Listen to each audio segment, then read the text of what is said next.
Meus irmãos, boa noite. Que nome lindo é o nome de Jesus, não é isso? Glórias ao nome do Senhor. Eu quero meditar na palavra de Deus essa noite. Ele é o centro, a razão da nossa existência, o motivo da nossa alegria. Eu quero meditar com vocês em Hebreus capítulo 1. Vamos ler os 4 primeiros versículos desse livro.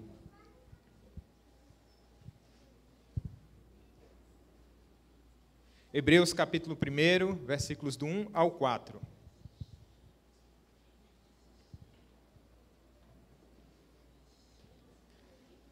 Vamos ler?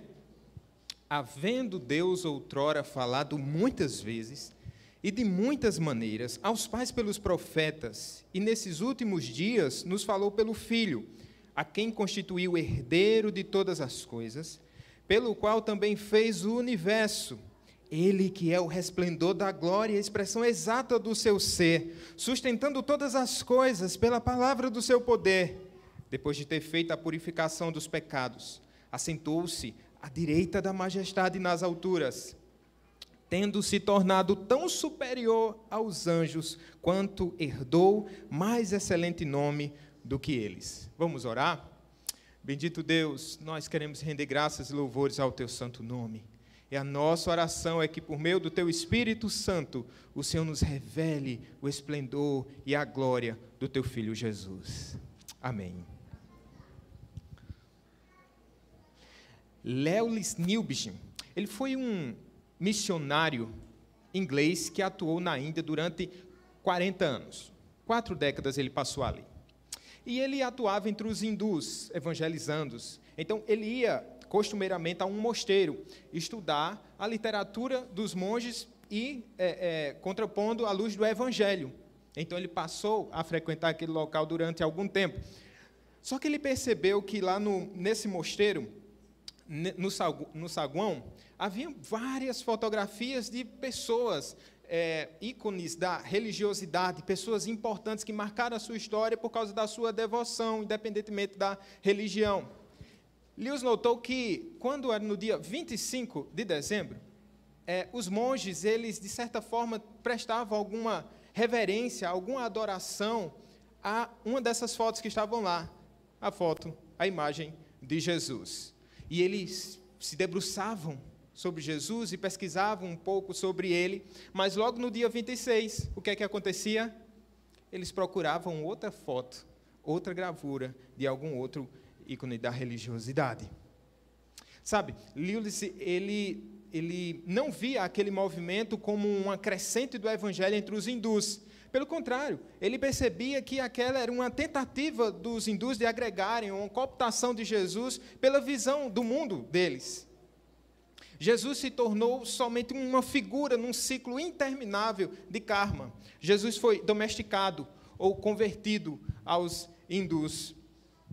Sabe, será que na nossa época e no nosso tempo, no nosso mundo ocidental, Jesus também não tem sido certamente só uma gravura dentro do nosso quadro de religiosos, no qual, onde nessa noite, ou nesse dia, ou desde ontem, o Brasil e o mundo ocidental, de maneira geral, eles param e, de certa maneira, entendem que Cristo deve ser adorado e param somente.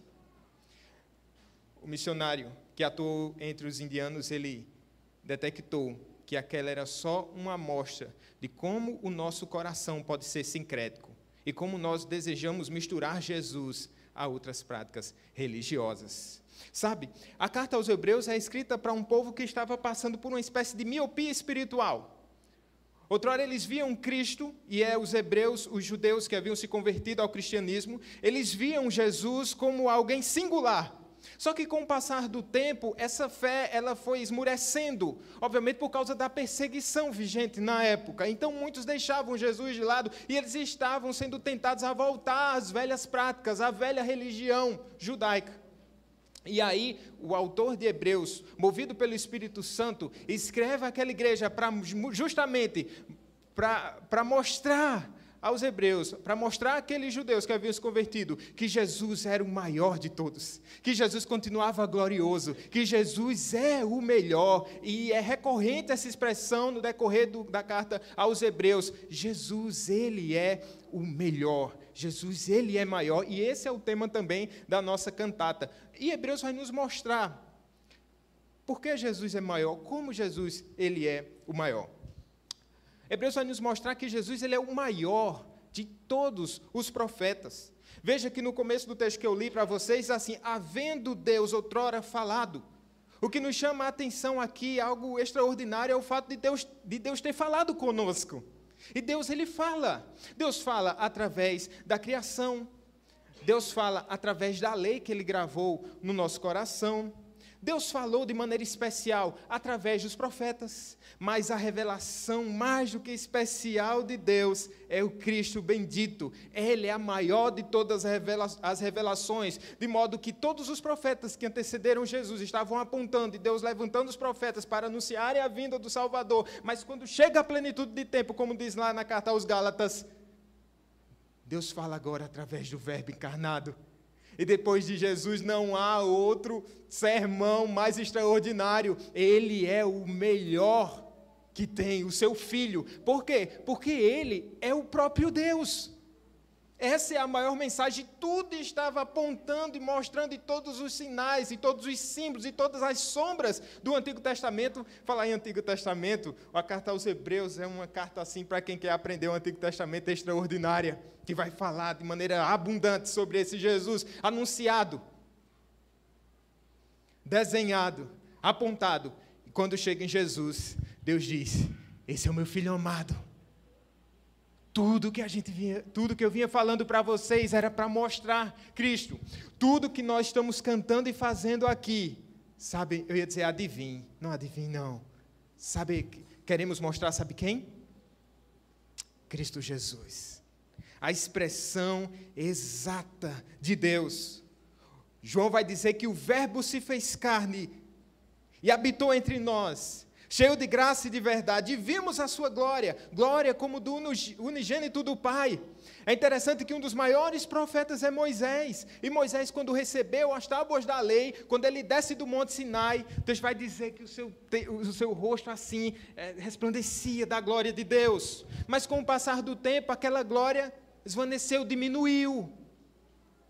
Quando chegamos no Novo Testamento, Jesus Cristo, ele leva 3 dos seus discípulos para o Monte da Transfiguração, e ali está Moisés e Elias, e através daquela visão eles veem assim aquela glória extraordinária naquele monte, mas de repente Moisés e Elias, eles desaparecem, e quem é que permanece ali?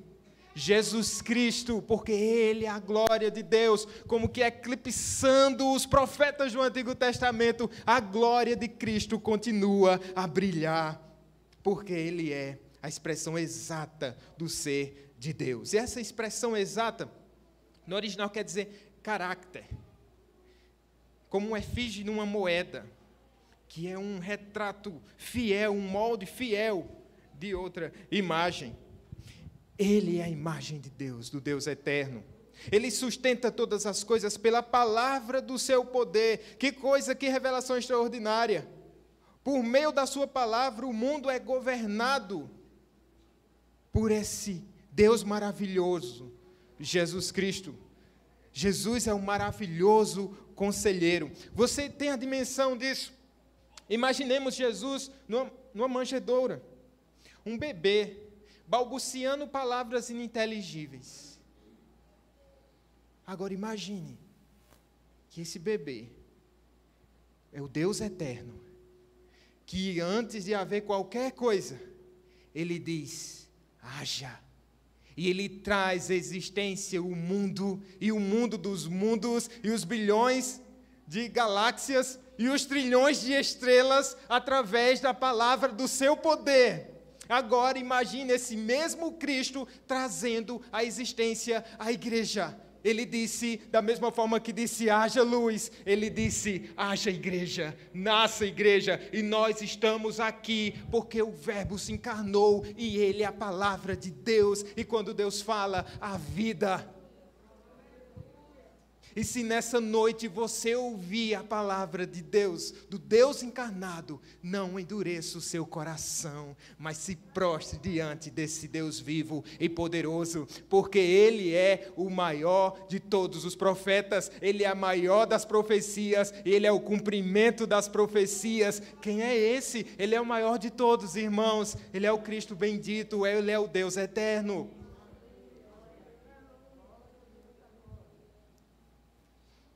Mas Ele também é o maior de todos os sacerdotes. Lembremos que Hebreus está falando das imagens contidas no Antigo Testamento e retratando a religião judaica. E ele vai mostrar que Ele é o resplendor, Cristo é o resplendor da glória, a expressão exata do ser de Deus, que Ele sustenta todas as coisas pela palavra do seu poder. E o texto vai dizer assim: depois de ter feito a purificação dos pecados. E essa purificação aqui remete a esse ofício sacerdotal. O que é isso? Por causa do pecado do homem, por causa do pecado de Adão e Eva, o nosso contato para com Deus agora está comprometido, de modo que os céus é de bronze, de modo que agora paira sobre o homem o castigo e a condenação eterna. E o que é que acontece? Agora Deus provê um meio para que os homens se aproximem dele pela fé. E o que é que acontecia? No templo, lá no Antigo Testamento, existia um sacrifício cruento, quando um cordeiro era levado ali, um cordeiro perfeito, sem manchas, e ali ele era sacrificado pelo sacerdote. E esse sacrifício, ele era contínuo, era um sacrifício incompleto também, e era um sacrifício imperfeito. E não podia parar de haver esses sacrifícios, que era a forma de expiação do pecado, que apontava para o Cordeiro de Deus, que tira o pecado do mundo. Mas isso era algo recorrente, não podia parar. Mas Hebreus vai dizer que o sacrifício, que o autor de Hebreus vai dizer que o sacrifício de Jesus, do Cordeiro de Deus, foi um sacrifício tão perfeito, tão singular, que através desse Cordeiro de Deus, ele estava representando todos aqueles que se achegam a ele por fé. E agora, vocês sabem por que a igreja está bonita hoje? Vocês sabem por que há luzes hoje? Vocês sabem por que é um povo arrumado aqui, bonito, tirando o pastor? Vocês sabem por que as paredes, elas estão alvas? Porque Cristo foi sacrificado. O seu sangue foi derramado. E por isso, nessa noite, nós não estamos sacrificando um cordeiro. Nós estamos celebrando com luzes, com festa e com alegria o sacrifício precioso e perfeito do Cordeiro de Deus, que foi derramado na cruz por nós pecadores. E para nós hoje há o que, irmãos? A celebração, a festa, a alegria, a não somente essas roupas limpas, mas se em Cristo você está, as suas vestes estão mais alvas do que a neve. Por isso, porque o sacrifício do Senhor é completo. A Bíblia aponta para isso. O próprio nome do Senhor Jesus Cristo, como revelado a José, o seu pai terreno. Cantamos sobre isso. O texto vai dizer: enquanto ponderava nessas coisas, eis que lhe apareceu em sonho um anjo do Senhor, dizendo sobre Maria: ela dará à luz um filho e lhe porás o nome de Jesus. Sabe por quê? Porque ele salvará o seu povo dos pecados deles. É o sacrifício perfeito. Jesus, ainda menino, foi apresentado no templo, e a grande ironia é que ele foi para cumprir toda a lei. Os pais deveriam pagar 5 siclos, que remete a mais ou menos 12 gramas de ouro ou prata. Também Maria foi levada para se oferecer o sacrifício por ela. O sacrifício era um par de pombinhos, segundo Levítico 12. E em tudo isso, o rito da lei é cumprido através de Jesus e em Maria. O que é extraordinário nisso tudo é que aquele bebezinho recém-nascido, ele mesmo, que agora estava sendo o pago resgate por ele, para mostrar o incumprimento da lei, que Deus resgatou o seu povo, logo, logo, ele seria o próprio resgatador de muitos pelo seu precioso sangue. E aquele animal sacrificado, logo, logo, 30 e tantos anos depois, seria o próprio Jesus se entregando, porque ele é o sacrifício perfeito. Isso é algo glorioso.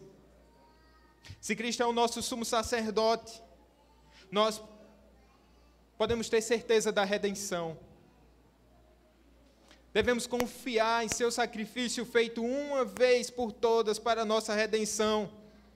Devemos ver a sombra da cruz na manjedoura, porque Cristo é a nossa salvação, o nosso único e suficiente Salvador. Se Cristo é somente uma gravura dentro da sua sala, do seu panteão de ídolos do seu coração, você está perdido.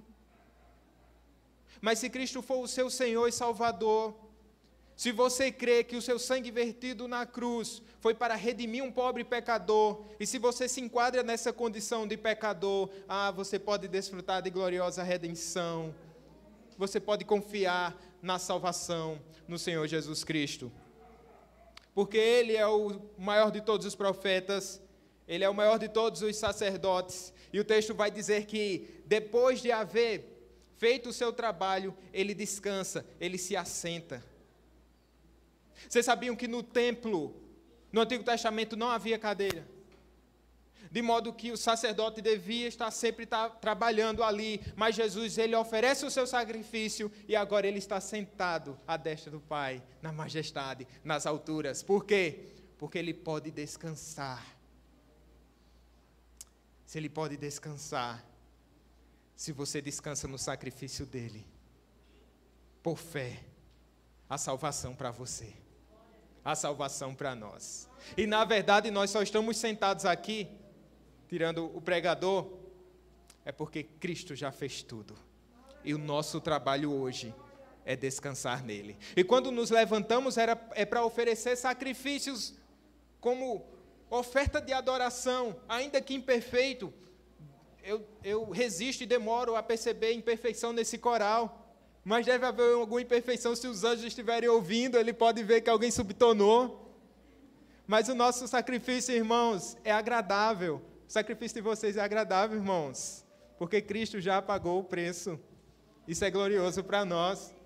Ele é o maior de todos os profetas, ele é o maior de todos os sacerdotes, ele é o maior de todos os reis. O texto de Hebreus vai dizer, depois de ter feito a purificação dos pecados, ele se assentou à direita da majestade nas alturas, tendo se tornado tão superior aos anjos, quanto herdou mais excelente nome do que eles.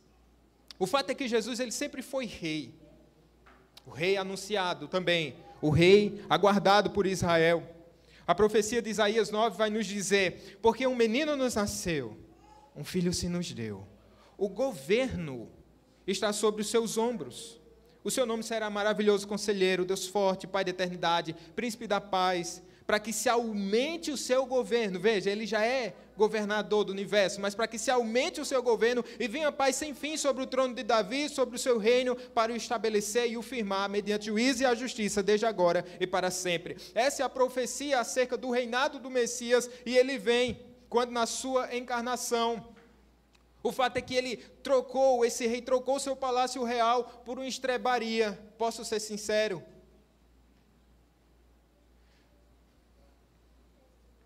Eu imagino que essa estrebaria não era tão bonita como essa. Não tem cheiro de animal, né, de dejetos de animais. Vocês estão sentindo? Ainda bem, né? Tudo arrumadinho, olha que beleza, que simetria, que harmonia. Dá para tirar fotos, você vai postar no Instagram depois. Isso nos nossos, né, quando fazemos também os nossos cenários, montamos em casa, é tudo perfeitinho, tudo tão bonito, tudo tão limpinho, né? Eu resisto a pensar que foi assim na época de Jesus. Era estrebaria suja e feia, desconfortável. No decorrer da sua obra de expiação, ele trocou a sua coroa de glória por uma coroa de espinhos. Quando soube do nascimento de Jesus, através dos magos, o rei da Judéia, Herodes ele ficou alarmado quando soube do nascimento daquele menino. que era o rei dos judeus. Não somente Herodes, mas toda Jerusalém. O fato é que poucos reconheceram Jesus como Salvador naquela época, do seu advento, do seu nascimento. A gente pode pensar em quem? Podemos pensar em José, podemos pensar em Maria, podemos pensar nos pastores, podemos pensar em Simeão e Ana, podemos pensar nos magos do Oriente que vieram adorar Jesus. Pronto. Os relatos bíblicos não falam que houve aquela festa. Interessante até que quando os magos foram até procurar Jesus, guiados por uma estrela, quando eles chegaram em Belém não havia festa, não havia celebração, não havia cantata. Então, foi tão tímida a vinda do nosso Senhor Jesus Cristo, mas ele continuava sendo rei, sempre rei. Quando da sua paixão, Pilatos perguntou: é você mesmo rei de judeus? Quando crucificado havia uma placa lá dizendo: esse é o rei de judeus. Meio que em tom de ironia, talvez, também havia outro significado para isso. Mas tão pouco. Isso é tão pouco. Havia ali a mensagem, um tanto quanto ofuscada, do rei Jesus, porque os judeus, afinal de contas, esperavam que esse rei viesse com glamour, com uma glória visível, despontando o governo romano, ascendendo e elevando o Israel novamente ao seu apogeu como outrora, mas isso não estava acontecendo. De fato, a sua majestade foi ofuscada na sua encarnação, foi desprezada na sua crucificação, mas elevada na consumação da sua obra. Hebreus vai dizer: tendo se tornado tão superior aos anjos quanto herdou mais excelente nome do que eles. E aqui ele vai começar a fazer um paralelo com os anjos. Ele vai dizer: Jesus é maior do que os profetas. Ele vai começar a usar essas figuras de comparação. Ele vai dizer: Jesus também é maior do que os anjos. Para os hebreus, eles tinham grande estima, elevada estima, a questão dos anjos, por causa talvez do seu mistério. Até na nossa cultura hoje, por esse misticismo, esse mistério que envolve os anjos, né? As pessoas acabam meio que devotando algo, adoração a esses seres angelicais, mas eles são ministros de Deus. Ele apareceu lá a Zacarias, ele apareceu lá a José, e ele tem várias aparições dos anjos, anunciando, mostrando a glória do Deus que iria se encarnar, do Deus Emanuel, e até mesmo depois. Tudo isso para mostrar que Jesus é o maior de todos os reis, mesmo na sua humildade. E quem olhava para Jesus e o desprezava, eles ficarão boquiabertos quando virem esse Cristo voltando, não através de um ventre de uma mulher, concebido pelo Espírito Santo, mas eis que vem sobre as nuvens com poder e glória. E aquela coroa de espinhos vai ser uma coroa de glória, porque ele está entronizado, ele está à direita, a majestade, o trono é dele, para todo sempre. A herança pertence a ele, porque ele é rei dos reis, está gravado na sua coxa, rei dos reis e senhor dos senhores. E por isso, irmãos, ele deve ser entronizado nos nossos corações. Precisamos aclamá-lo como rei, como Senhor, não somente no Natal. Se Ele é rei da sua vida, Ele precisa ser o Senhor dos seus sonhos. Ele precisa dirigir, guiar e governar a sua vida. Aqueles que se prostram aos seus pés e se submetem ao seu reinado, eles serão coroados no reino eterno. Quem é Jesus para você? Ele é seu rei, Ele é seu Senhor, Ele tem governado a sua vida. Se você nota nessa noite que a sua vida tem sido governada por você mesmo, vai ser muito fácil notar. Sabe por quê? Porque sua vida deve estar uma bagunça, meu irmão. Mas ora, se Cristo for o governante da tua vida, eu sei que o teu mundo pode estar em caos, mas o teu coração há shalom, há paz, porque Ele é rei. O governo está sobre os seus ombros, e Ele é o nosso Cristo bendito. Ele deve ser entronizado. Você deve ter assistido ou lido alguma coisa sobre as Crônicas de Nárnia, escrita por C.S. Lewis. Numa dessas crônicas, ao encontrar-se com Aslan, um grande leão, né, que representa, tipifica Cristo dentro do escrito do Lewis, a pequena Lúcia, né, uma criança, do quarteto fantástico lá, que faz parte aí das crônicas do Lewis, ela aparece. Na verdade, Aslan aparece para ela, o leão, nessa terra imaginária de Nárnia. Lúcia, quando vê, lhe abraça, lhe beija, lhe pega pela juba, e seus olhos brilham porque ela está impressionada com o grande Aslan, com o grande leão. E ela diz assim: Aslan, como você está grande. Aí Aslan diz com sua voz imponente: é porque você está mais crescida, meu bem. Lúcia retruca: e você não? Aslan diz: eu não. Mas à medida que você for crescendo, eu parecerei maior aos seus olhos. Sabe por que Cristo tem sido tão pequeno? Porque temos diminuído em nossa gratidão, em nossa devoção, em nossa adoração. Cristo, ele permanece o mesmo para todos sempre. Ele não oscila, ele sempre foi grande, o Deus eterno, Deus transcendente, Deus imutável, Deus todo-poderoso. Ele vai continuar sendo o mesmo. Quer o reconheçamos como rei ou não, ele é Deus e para sempre será. Mas se Cristo, ele tem sido apenas uma gravura na sua parede, ele poderá crescer diante dos seus olhos, se você reconhecê-lo como a mensagem mais sublime vinda dos céus, como aquele que sacrificou pelos seus pecados, como o Rei do universo e Rei da sua vida. Se você crescer, Cristo vai crescendo, ele vai parecer maior aos seus olhos. E essa é a nossa oração, porque Jesus, ele é o maior de todos. Vamos orar. Querido, obrigado por essa celebração. Ela só existe porque o Senhor trouxe à igreja a existência pela tua voz como profeta. E a tua voz rompeu a nossa surdez. Glória ao teu nome, Senhor. Nós só estamos aqui, Pai, porque o Senhor pagou um alto preço. Veio, se sacrificou por nós, pecadores. Nós só estamos aqui, Senhor, porque o Senhor é Rei. E o Senhor sustenta o universo com a destra do teu poder. Mas desejamos que o Senhor governe nossas vidas. Desejamos que o Senhor seja entronizado em nossos corações para todo sempre.